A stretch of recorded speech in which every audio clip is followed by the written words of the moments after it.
ज्याने संतांचा विचार सोडला तो डिप्रेशन मध्ये गेलाय.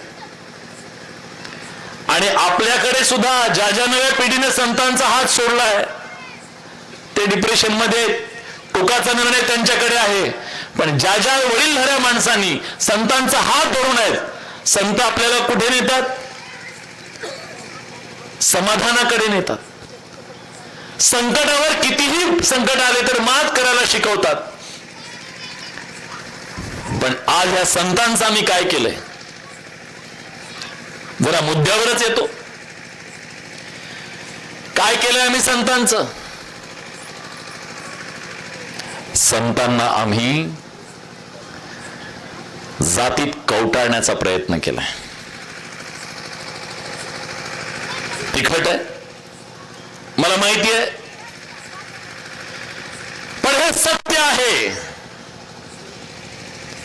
की आम्ही ज्या संतांनी जात पात धर्म भेदभाव हे सगळं सगळं सगळं सोडून आम्हाला विठ्ठलाच्या पायावर नेलं, माणसाला माणूस म्हणून जगायला शिकवलं, भेदाभेद मंगळाचं सांगितलं, सगळे संत म्हणून रडत असतील, रडत. आम्ही माणसांनी काय केलं हे बघितलं असतं तर संतांना जातीत बांधण्याचा अतिशय दुर्दैवी प्रयत्न गेल्या काही दिवसामध्ये जो सुरू आहे अतिशय वाईट आहे. संत कुठल्या जातीचे होऊ शकतात का? संतांना जातीमध्ये बांधण्याचा प्रयत्न म्हणजे त्यांची उंची कमी करण्याचा प्रयत्न नाहीये, त्यांची होणार नाही. आमची मर्यादा आणि आमची पात्रता त्याच्यातून कळते. आम्ही अण्णाभाऊ बघून,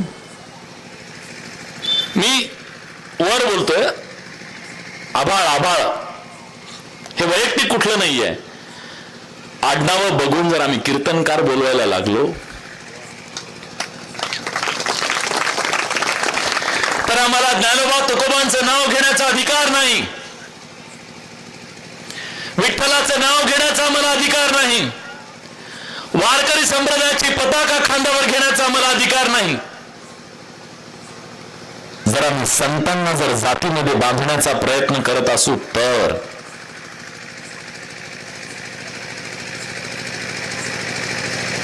हे का होतं? मी विचार केला कधी कधी, हे का होत असेल असं की संतांना सुद्धा आम्ही का सोडत नाही, एवढं का कवटाळून बसतो आम्ही?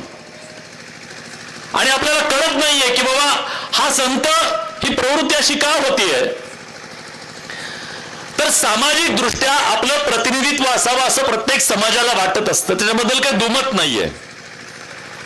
आपलं स्थान काय, आपला इतिहास काय, आपलं कोण आहे, पुढच्या पिढीला काय सांगायचं, संतांना आदर्श स्थान असतं. मग तो माझ्या जातीचा संत आहे म्हणून मी त्याच्या बद्दल जास्त बोलणं, आम्ही संतांच्या जातीबद्दल बोलण्याऐवजी संतांच्या विचाराबद्दल बोलायला हवं. त्यांनी जो विचार सांगितला तो विचार जातीचा नव्हता, तो मानवतेचा होता, सगळ्यांसाठी होता, प्राणी मात्रांचा होता.